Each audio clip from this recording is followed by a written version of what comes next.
paltoni qanday tanlash kerak? Obrazingiz ko'proq casual va smart casual bo'lsa, ya'ni trikotaj kiysangiz yokida strogi obrazlar qilmayotgan bo'lsangiz, reglan paltosi to'g'ri keladi. Reglan paltosi kamida tizzagacha bo'lishi kerak va undan qisqa bo'lmasligi kerak. Agarda siz klassik kiyimlar kiysangiz, faqat klassический palto, strogi paltolarni tanlashingiz kerak. Ular bir bortli bo'lishi mumkin, ikki bortli bo'lishi mumkin. Любой palto tanlayotganingiz eng muhim narsa paltoning uzunligi tizzadan tepa bo'lmasligi kerak. Nima sababdan?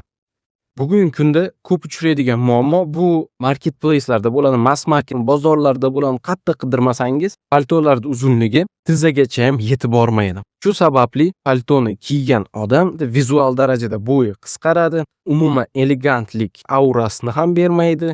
Umuman hech kimga tavsiya qilmayman. Bu juda ham arzon ko'rinadi. Agarda sizda unaqa palto bo'lsa, iltimos uni tashib yuboring.